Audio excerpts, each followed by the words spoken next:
Hello, everyone, and welcome to our today's session. My name is Alina, and I'm representing Education USA Virtual. We are very, very good advisors here, a team of advisors in 11 countries that are helping you with your applications in the United States. So if you are interested about the opportunities of studying in the United States, there is a QR code on our screen that you can use. You can find your nearest Education USA center, and you can find the advisor that will help you with your application. And as you might be interested, we also have the November agenda planned, and you can scan the QR code and you can see what are the webinars that we're going to provide. And today, we finished with the October webinars, and the last one was dedicated to students who are interested about postgraduate studies, and we'll talk specifically about a regional project, a program that we have.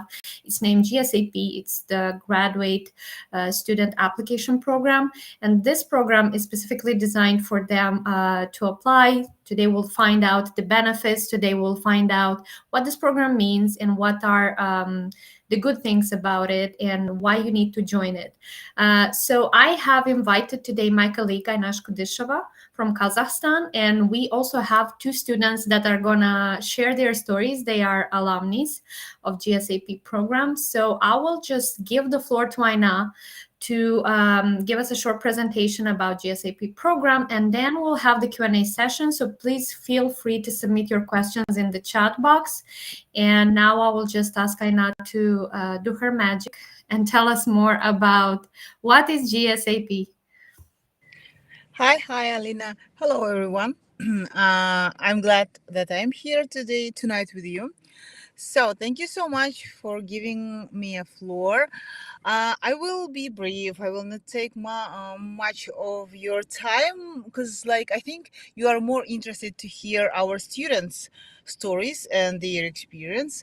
So the Cross-Regional Graduate Students Advising Program, we call it GSAP, Cross-Regional GSAP, is the first year that we launched this program.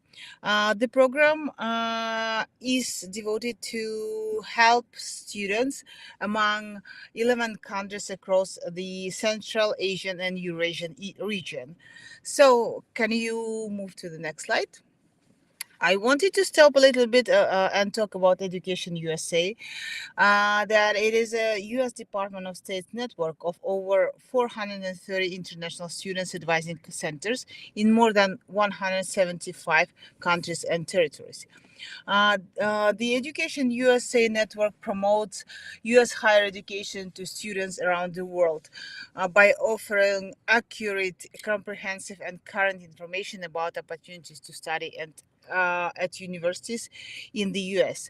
So, as you say, the main aim of Education USA and our cross-regional team to help students, those who are interested in applying to U.S. universities.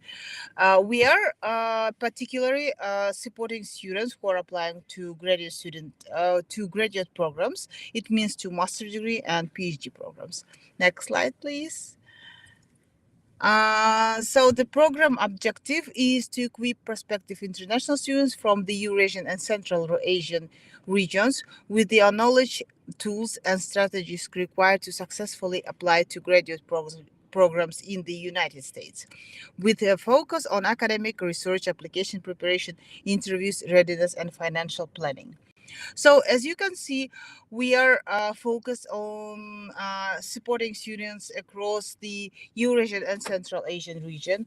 So it is the first requirement to be a citizen or to be residing in the one of the countries across the Eurasian and Central Asian region. Next slide, please. So you can see the learning outcomes. While you see the learning outcomes, I won't read them, but I can say that after going through our program, you can be sure that you will build a strong application to your graduate degree. We will help you to understand what you really need. Will it be a master's degree or PhD? Because some of our students, when came to the program, they started with understanding that they are aiming to get, for example, PhD. But then after meeting with our advisors and after getting sessions from our speakers, they realize that they are more practically oriented and they need to get the master's degree, and vice versa. Some students were definitely sure that they need to go and get the master's degree and only then to pursue the PhD. And then they realize that even after bachelor's degree, for example, you are eligible and you can find programs which are financed, like you can find even a financial aid to earn PhD directly from the bachelor's degree, skipping the master's degree. This year, we have launched our program during the summer period. So it was the recruitment period took the springtime. It was April, May, and then in June we started the program. So I wanted to briefly mention that this year we had more than 400 applications across 11 countries from the region. Out of 400 applications, we have selected 120 students who were interested and who were strongly motivated to get to pursue their degrees from the US university. So we started the first term with 120 students, and then after the first term, we had requirements to finish the first term and to how to be transferred to the second term. And after the first end of the first term, we did the survey and we analyzed, monitored the students' activity, and then we selected 90 students out of 120, those who were really motivated to get the degree from US university. So currently we're on the second stage, term 2. We have 90 students and we have 4 main groups, which they are smaller in cohort, which are PhD students. They are in one separate group. Those students who are planning to pursue to get the IT or STEM or engineering master's degree, they are divided in the separate group. And we have a separate group for students who are interested in applying to professional degree, such as LLM or MBA. And also we have a group of students like who are interested in applying to humanitarian and arts or social sciences. So next slide, please. Mm. Here you can see the timeline for this year. Next year, the timeline may change. It will change, and if you stay connected, if you will continue to monitor our websites and social media, you will see when we start the application. But the application this year, next year, will start earlier. This year, we had the first term for 2 months during June and July. Then we had a break. Now we have a second term. It's September till November. Then we are planning to have a break, short break, and then we are going to have a post program support. So I wanted to stop and tell you a little bit more about how the program is organized. The first term, we are joining all together, all students who applied and were selected to the program. They are joining, and the first term is quite comprehensive and it's very intensive. So we are having webinars and seminars every week for 1.5 and 2 hours to 2 hours. Also, we have some office hours for those students who still have questions after the webinar. Our speakers are current Education USA advisors, country advisors across our region, and also we have some guest speakers. Also, we are we invited to our program a special guest, a consultant. She was a PhD in English language, and she promoted. She gave sessions uh, to our students.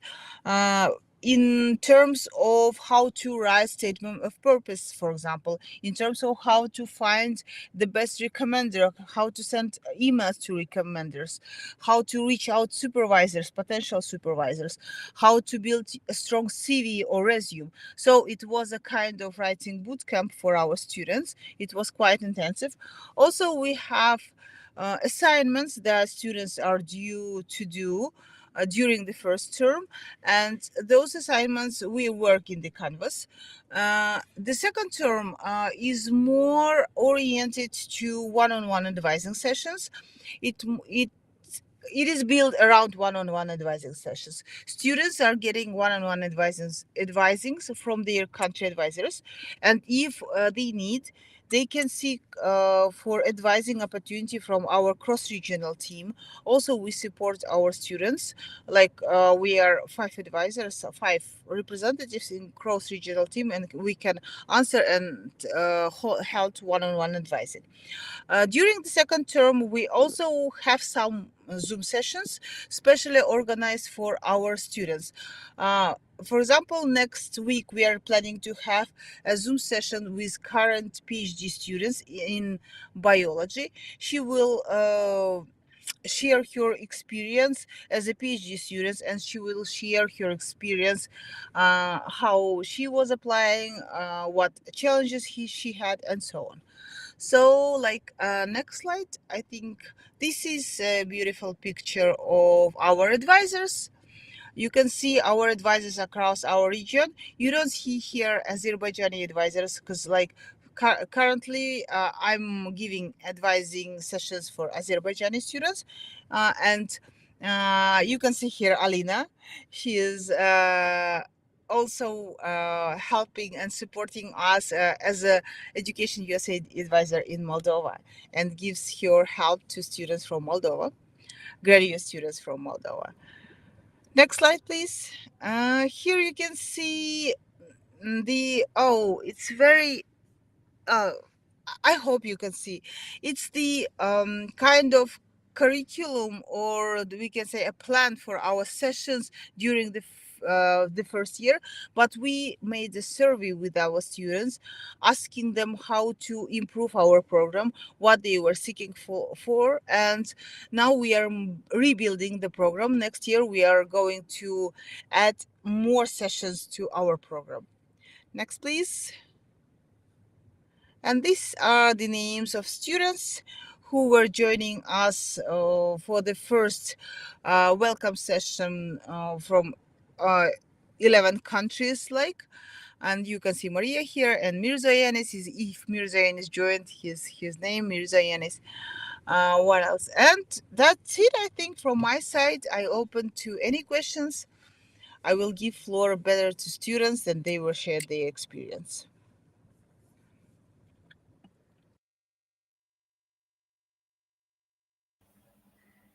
Awesome. Thank you so much, Aina.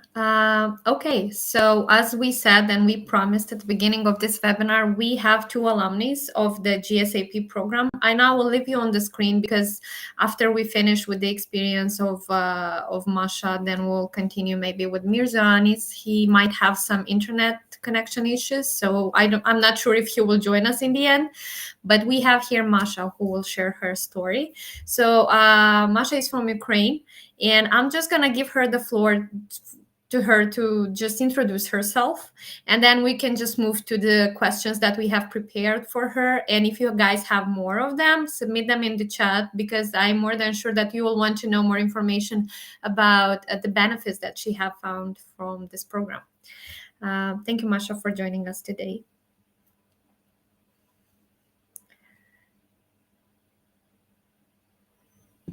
Sorry, I just had some trouble with turning on my mic. So hi, I'm Masha. I'm from Ukraine. I'm currently in Kiev, and I'm interning at Suspilna. It's the largest broadcasting company in Ukraine, and I'm also applying to graduate programs. I graduated from Tufts this May, and I defined my focus for the future as documentary making and video journalism. So essentially, my plan for now is to complete this internship in video journalism, and then I'm applying to master's programs basically in December, very soon. Okay, good luck with that. So we will go over the questions that we have prepared for you, and if there is something more that our live viewers feel that they need to find out from you, they can also ask in the chat. And one of the first question is actually, what motivated you to apply specifically to the graduate programs, and how did your undergraduate experience at Tufts influence your choices? Yeah, sure. So essentially, my main goal for my graduate education is to complete, to write like a script for and actual film and edit a full feature film, a documentary, ideally about the war in Ukraine. So to continue what I'm doing now, but currently I'm more focused on shorter videos, maybe around 15 minutes. Those are like short documentary films, but I lack the knowledge to actually do an hour-long film. And I believe that studying in the US will help me achieve this goal, because from my experience at Tufts, the faculty in the US are very supportive. They explain very challenging things very easily, for instance, video editing and things like that. And in terms of my undergraduate experience at Tufts, it definitely helped to have a lot of professors very interested in my career growth. So I got a lot of support even not within the classes. So I could just email the professor and ask them to go over my video footage or check the sound or I don't know, talk about my ideas. And everyone was always happy to help. So that was very good for me in terms of like defining my future career. So I think I had really positive experience with just studying in the US overall. So that's how at Tufts there is School of Museum of the Fine Arts. It's like an art division of Tufts. It's located in Boston, right next to Boston MFA Museum of Fine Arts. So it's very like artsy, very saturated with cinema too. I met a lot of amazing people who film as well. So that's how I got into doing what I'm doing now. Awesome. Okay, so you are now in Ukraine and you've studied at Tufts. If you can just give a brief, maybe, I don't know, an outro of why you returned to Ukraine and what inspired you to insist on reapplying for graduate programs, and what graduate programs are you thinking to apply for? Yeah, prior to coming to Tufts, my goal since 2014, since the initial invasion of Russia to Ukraine, my goal was to tell the stories of Ukrainians who are affected by the war. But I struggled a lot with finding the right tool to do it. So this is essentially what I wrote in my Common App essay. I was like, I do art, I do painting now, but I don't really understand um, how to do it like more immersive so that the people understand the program better. And Tufts accepted me, and I took a bunch of different classes. I experimented a lot, and I just came to the conclusion that video works the best in this scenario, because you can actually walk the viewers through what you are experiencing. And after graduating, I thought that I need to immerse myself into the environment I've been creating most of my work about, because I used to go to Ukraine every school break, essentially every winter and summer break. And I filmed here, and then I edited it when I was back in the US. So I was like, I need to try working in a media, I don't know, agency, in a news agency, at a news agency. And I applied for one internship that really aligned with my goals at Suspinle, as I said. So while I've been doing my work here, I realized that I lack a lot of like technical knowledge and also knowledge in storytelling, maybe experience in storytelling. And I really need to boost that quickly in order to proceed with developing my career. So I just came to the conclusion that it's going to be the best way for me to do it through a master's program. In terms of the schools that I'm considering, Northwestern in Chicago, because they have just an amazing program for film, because you have 2 years to essentially complete your own film. Stanford has a similar program, so I'm applying there too. And then I'm applying to University of Miami because they rank top 5 in documentary making. Then I'm applying to Tufts as well because they have an MFA that gives you a lot of creative freedom. So I can take my topic and just work on it there. I'm applying to perhaps Boston University, but that's not set yet because I think they focus more on theater production. So I'm going back and forth with them, trying to figure out if the coursework is a good fit for me. And I'm applying to University of Berkeley because they also have MFA in documentary making specifically. Okay, that's great. I really like that you already shared the exact schools that you have, but I think at this time you already have set up your Of list, course, so it the, makes sense. the deadlines are coming up. Yeah, So it's almost the deadline. Yeah. yeah. Okay. So, could you share a bit maybe about your experience from last year's PhD application process and what you have Mhm. learned after not receiving the scholarship that you wanted? Yeah. So last year it was my senior year at Tufts, and I've been working on a paper, like a research paper about a film piece about a war documentary, 20 Days in Mariupol by Mstislav Chernov. And I've been talking a lot to my academic advisor, thesis advisor, and she advised me to apply to PhD programs because she was like, your research is great, the topic is great, you can try applying to film and Slavic studies PhD programs, and they have better funding than master's programs. Oftentimes, it's not always the case, it really depends on every specific situation. And I didn't have like much time to think and reflect because senior year is when you are basically overwhelmed with everything that's happening because you have to write your thesis in most of the cases, finish up with the classes. It's also just this feeling of this transition into some different stage in your life. So it's like, okay, I'm proceeding with the pages. But then I needed to apply early, like in December, obviously, and my paper was not finished yet. So I think I finished it in May and I defended it in May too. So it took me another, like, essentially half academic year to polish it. So that's one thing. It was not super strong. It was fine, especially for the timeline that it was given, but not perfect. And also, I don't have like a lot of research experience. This is what I had, like the paper, but not like publications or connections with different professors, because my topic was very niche. I wanted to research Ukrainian cinema, war films specifically after 2014. So it's very difficult to find someone who works on that exactly. So I actually found one person, but she just teaches undergraduate courses. She wrote a book on this topic.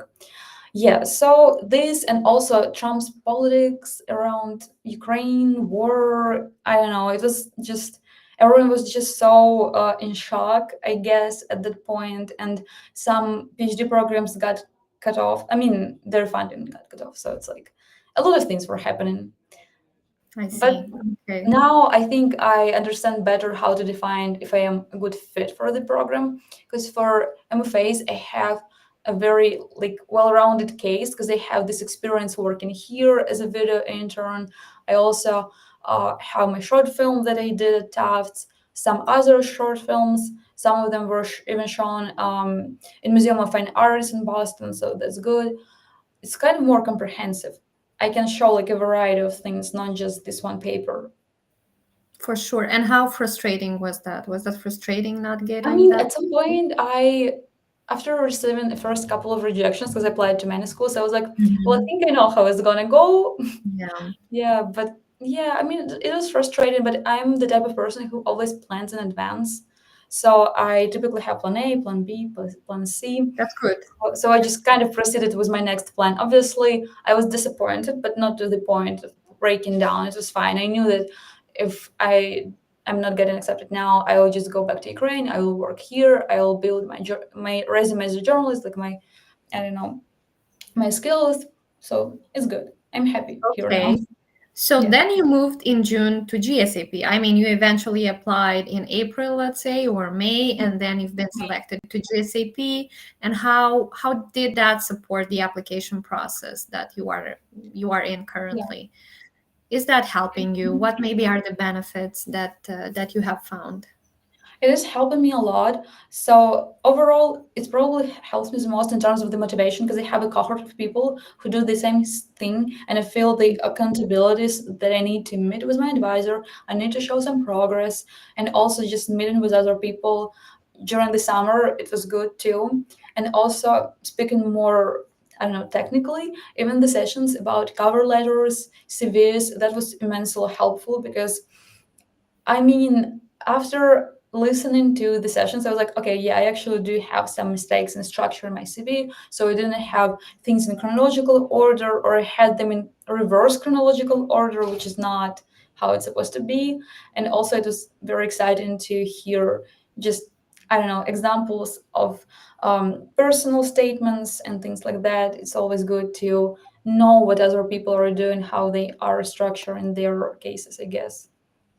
That's great. Yes, and I now already specified that in the structure of the program, and currently now, currently actually, yes, you are working more with your Education USA advisor. So you are from Ukraine, and your advisor is my colleague Yulia. If you can just tell us about the work with advisor and what is the importance of having a good Education USA advisor in within this program. And maybe there were some particular resources, meetings, or advices that helped you a lot during your application process. Yeah, Yulia, she's been very helpful in terms of reviewing, for instance, my school list, because I sometimes tend to be not super clear. I don't know, for instance, I will just give an example. I'm adding a school to my list, and I see that on their website, they say that we give occasional scholarships, and we also have teacher assistantships and research assistantships, which are like a job that pays you.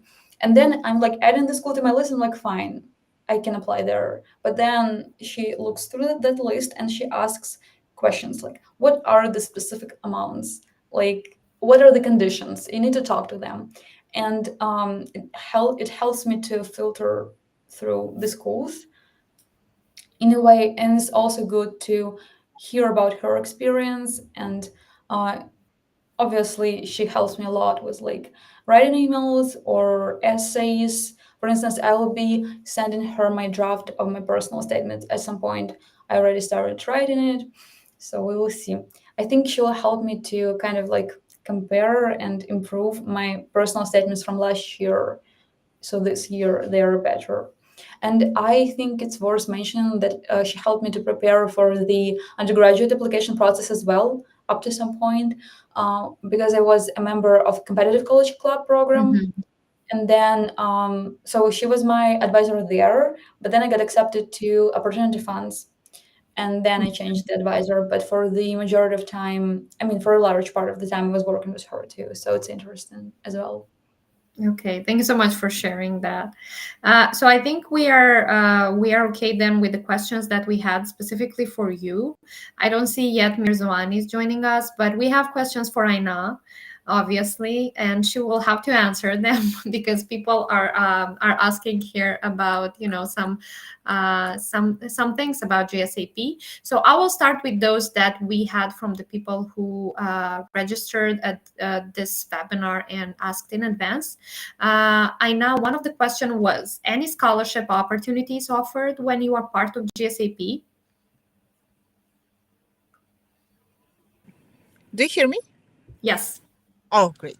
So thank you so much for questions. And as for the first question, Education USA and mainly GSAP, we don't offer scholarships, but GSAP is a great opportunity to meet university representatives and to know more deeply and ask them directly about the opportunities they give to international students. And sometimes when you meet university representatives, admissions officers, they say like, you can email me and I will remember you and I will tell you more about the opportunities and scholarships. So it's a linking opportunity to meet admission officers and university representatives. I love the answer. Thank you so much. Okay, the next question. Graduate school for international students with good funding. Give us the list, Aina. Give us the list. Yes. Everyone wants the Mhm. pill, yeah, to cure. Yeah. Oh, I can say that, again, there is no a big list or a short list of universities. As Maria has greatly stated, You need to find the best fit university for your concrete case, for your fit. It's not, and usually during the program, uh, students come with the only one question, how to find the funding opportunity, but then they realize that spending 2 years or 3 years, and if it's not the best fit university for you, it's like spending your time, and time costs more than money currently. So we can say that we cannot give you a list of universities with good funding. It depends on your personal case, it depends on your experience, and also it depends on the uh, school that you are applying, like area you are applying to. Yeah, the So program, come, school. yeah, the program. So come and join GSAP. We will tell you more how to search for schools, how to search for programs, and how to find the best fit university and the best fit program with funding opportunities. Yeah, I totally agree. GSAP will definitely give you a structure, at least what you need to do, and will give you the bullet points that you will need to focus on. Okay, and now we have the questions in the chat. Hi, thank you for the session. I wonder if there were any possibilities to have application fees covered as you apply to many programs at different universities. Oh, thank you. It's a great question. Mm-hmm. I think Ali, yeah, Ali asked this question. Mm-hmm. GSAP program do not give an opportunity to cover any fees, but if you will be a part of our GSAP program, you will have a great opportunity to apply to opportunity funds. Opportunity funds is another program led by Education USA.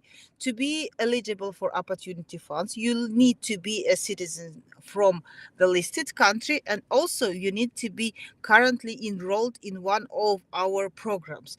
GSAP is the program which is the bridge to opportunity funds, and opportunity funds covers, I can say, more than an application fee. It will give you a great support, fundings, financial support. Yeah, but that means that for the opportunity funds, I suppose that person needs to have needs to at least get the, I mean, to have covered the tuition or to have the scholarship from the institution in order Yeah, to yeah, participate in the there program. are eligibilities, but Yeah. we are definitely going through it, and we have a special session with our GSAP students Yeah. which will explain more how to apply and the eligibility and the requirements and so on.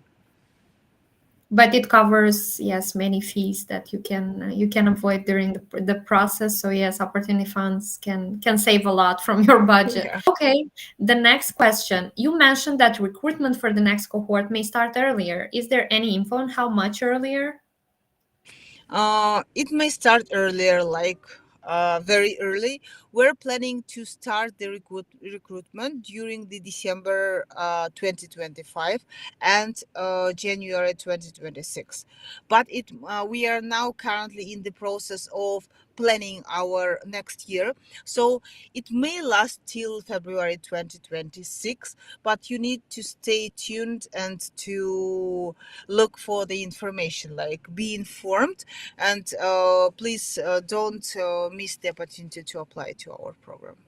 Yes, sure. We will definitely post the information on our websites, on the social media platforms of all the centers that we have in the region. This is why you need to be in touch with the Education USA center you have in your country. There you will see the information. Our advisor will promote it on their pages, so you'll be able to see that. Okay, so I think we are done with all the questions, and I think that we can wish good luck to Maria with her application. Yeah. I know it's super, super struggling, and I know it's very intense at this moment and hectic sometimes. But I'm more than sure that you will make it. I mean, with such a great portfolio, and I'm more than sure that you have used this period to do such a good CV and such a good resume. So for sure it will help you a lot. And good luck with your graduation from GSAP. And eventually, if everything goes well, maybe you can also join the Opportunity Program Fund, and you will get, maybe the scholarship that you want from the university that is going to be the best fit for you.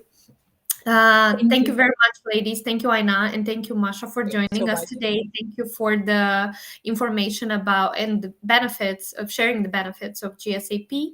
And for those who are interested about the program, please stay tuned, subscribe to our YouTube page, subscribe to our website. I mean, follow our website because you don't really can subscribe to that.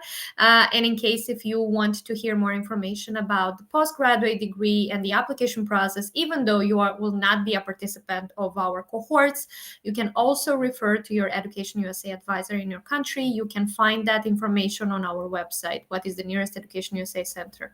And yes, we would love to hear your thoughts on the webinar that we had today. And for those that we're going to have in November, you can already register, go on our website, and use the opportunity to address your question in advance, because we have the Q&A session where you can get the answer that to your questions. Thank you once more, and have everyone a good evening. Bye. Thank you. Thank you so much. Bye.